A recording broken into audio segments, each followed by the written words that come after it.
اس video میں ہم یہ سیکھیں گے کہ عربی زبان میں مرکبات کی کل کتنی اقسام ہیں، اور جملے کس کس طریقے کے بنائے جاتے ہیں، اور کون سا جملہ کون سے جملے سے بہتر ہے، اور کس جملے کو بنانے کا طریقہ کیا ہے۔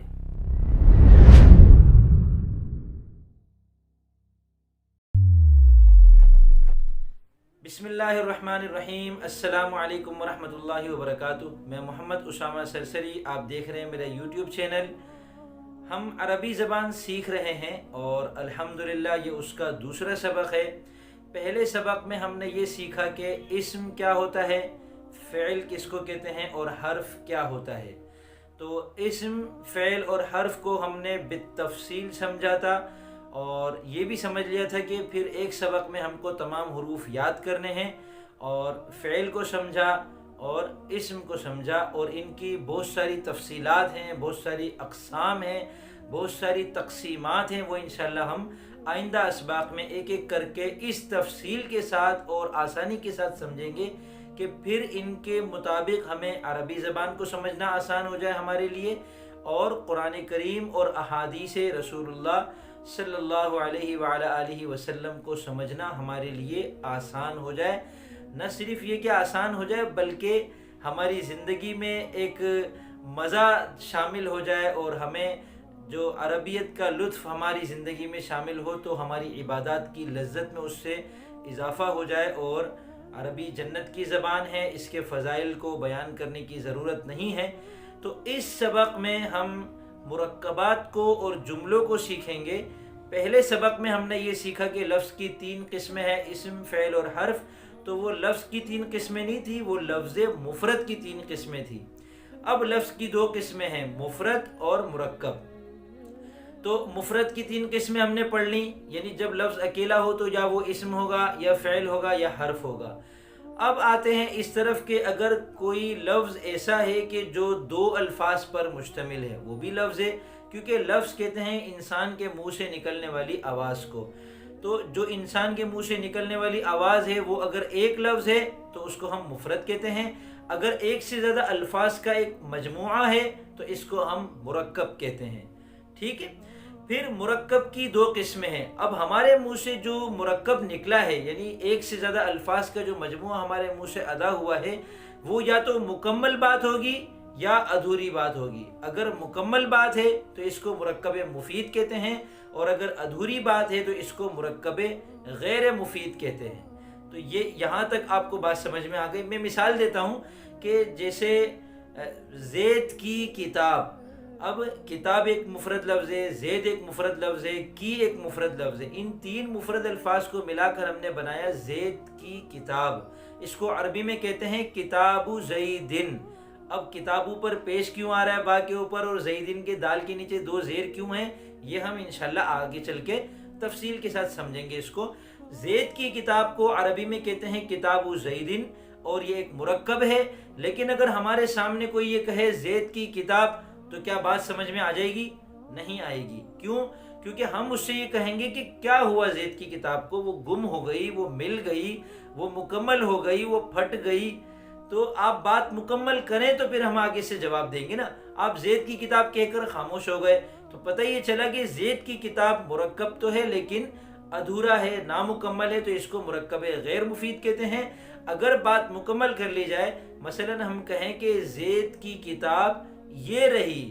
اب زید کی کتاب یہ رہی، یہ ایک پورا جملہ ہے۔ اس کو ہم عربی میں یوں کہہ سکتے ہیں کتاب زیدن ھذا، زید کی کتاب یہ ہے، ھذا کہتے ہیں یہ کو۔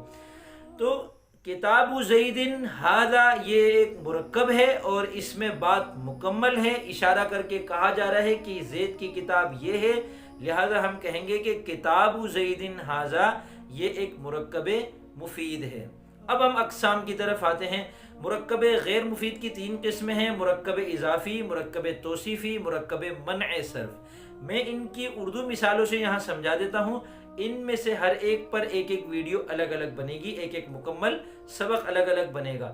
تو مرکب اضافی وہ مرکب ہوتا ہے جس میں 2 لفظوں کے درمیان کا، کی یا کے آتا ہے، جیسے زید کی کتاب، زید کا بھائی، زید کی بہنیں۔ تو یہ سب مرکب غیر مفید کی وہ قسم ہے جس کا نام ہے مرکب اضافی۔ اب مرکب اضافی کو ہم عربی میں کیسے بناتے ہیں، اس کا کیا طریقہ ہے، اس پر انشاءاللہ مکمل تفصیل کے ساتھ الگ سے ویڈیو بنے گی۔ جب وہ ویڈیو بن جائے گی تو انشاءاللہ اس ویڈیو کے آئی بٹن میں آپ کو اس کا لنک بھی دے دیا جائے گا۔ مرکب توصیفی کیا ہوتا ہے کہ کسی چیز کی یا کسی شخص کی کوئی صفت بیان کی جائے تو اس کو ہم مرکب توصیفی کہتے ہیں، لیکن وہ بات نامکمل ہونی چاہیے۔ صفت بیان کر دی تو بات مکمل ہو گئی، لیکن اس کو اس طریقے سے بیان کیا جائے کہ بات ابھی نامکمل ہو۔ جسے میں کہوں بہادر انسان، اب میں نے انسان کی صفت بیان کی بہادر، میں نے کہا رجل شجاع، بہادر مرد، ٹھیک ہے؟ تو اب یہ رجل شجاع جو ہے یہ ایک مرکب ہے، اس میں صفت بیان کی گئی ہے تو یہ مرکب توصیفی ہے، لیکن چونکہ نامکمل ہے اس لیے یہ مرکب غیر مفید کی قسم مرکب توصیفی ہے۔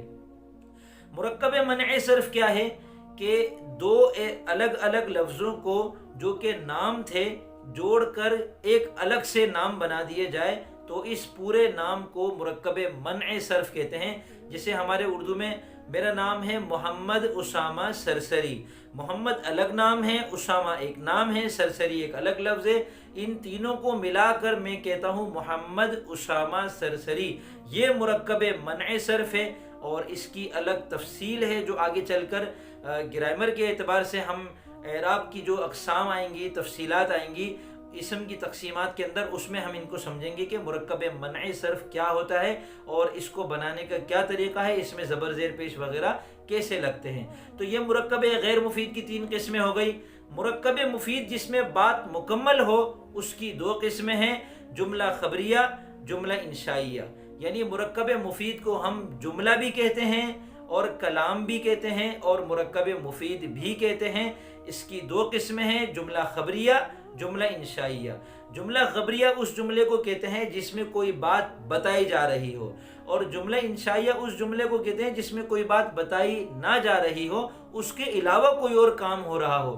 وہ کام کیا ہو سکتا ہے؟ وہ ایک سوال ہو سکتا ہے، وہ کسی کام کا حکم ہو سکتا ہے، وہ کسی کام سے منع کرنے کا حکم ہو سکتا ہے، وہ کسی کام کی تمنا ہو سکتی ہے، وہ کسی چیز کی امید ہو سکتی ہے۔ تو یہ سب یہ سب جملہ انشائیہ کے اندر آتے ہیں۔ جملہ خبریہ وہ جملہ ہوتا ہے جس میں بات بتائی جا رہی ہوتی ہے۔ پھر جملہ خبریہ مثال دے کے سمجھا دیتا ہوں۔ جیسے میں نے کہا یہ میری کتاب ہے، اب یہ ایک جملہ ہے، اس میں میں نے خبر دی ہے تو یہ جملہ خبریہ ہے۔ اور اگر میں یہ کہوں کہ اس کتاب کو پڑھو یا اس کتاب کو مت کھولو یا کاش میں یہ کتاب پڑھ لیتا یا شاید اس نے یہ کتاب پڑھی ہوگی، تو یہ سارے وہ جملے جس میں کوئی خبر نہیں دی جا رہی، اس کے علاوہ کام کیا جا رہا ہے، اس کو ہم طلب کہتے ہیں، اس کو انشاء کہتے ہیں اور اس کی 10 قسمیں ہیں۔ پہلے جملہ خبریہ کو سمجھ لیتے ہیں، اس کی 2 قسمیں ہیں، جملہ انشائیہ کی 10 قسمیں ہیں۔ جملہ خبریہ کی 2 قسمیں ہیں، جملہ اسمیہ، جملہ فعلیہ۔ تو اس کو سمجھنے کا طریقہ یہ ہے کہ ہم نے مفرد کی 3 قسمیں پڑھی، اسم، فعل اور حرف۔ تو اس میں یہ سمجھ لیں کہ اسم اور فعل کے ساتھ مل کر جملہ بنتا ہے اور حرف اس جملے کے اندر مکمل کرنے کے لیے ایک ذریعے کے طور پر کام آتا ہے۔ تو اب اگر کسی جملے کے اندر اسم پہلے آ جائے تو وہ جملہ اسمیہ ہے، اور کسی جملہ خبریہ کے اندر اگر فعل پہلے آ جائے تو وہ جملہ فعلیہ ہے۔ بہت آسان ہے اور اس کے اندر کوئی زیادہ سمجھنا مشکل نہیں ہے اس کو۔ اب اس کو مثال سے سمجھ لیتے ہیں، جیسے زید قائم، زید کھڑا ہے، یہ ایک عربی ہے، جملہ ہے۔ زید کا مطلب ہے زید، اور زید نام ہے، اور قائم کا مطلب ہے کھڑا۔ اور زید قائم کی جو بناوٹ ہے اس کے ذریعے سے ہم کو پتہ چلا کہ آگے ہے لگے گا۔ جملہ اسمیہ میں یہ یاد رکھیں کہ جملے کے آخر میں کوئی ہے، ہیں، ہوں، تھا، تھی، یہ اس طرح کی چیزیں لگتی ہیں، اس کو جملہ اسمیہ کہتے ہیں۔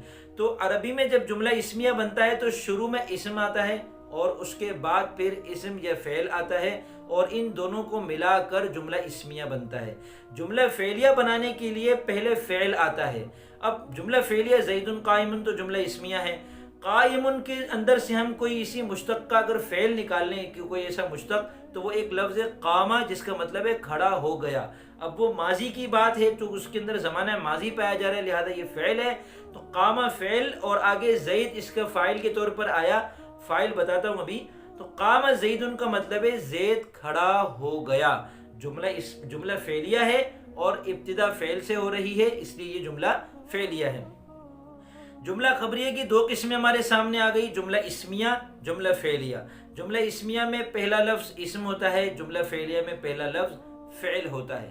اب آپ کو میں اس کے اندر تھوڑی سی اور تفصیل میں لے جاتا ہوں تاکہ آپ کو گہرائی کے ساتھ پتہ چل جائے اور آپ جملہ اسمیہ جملہ فعلیہ بنانے پر قادر ہو جائیں۔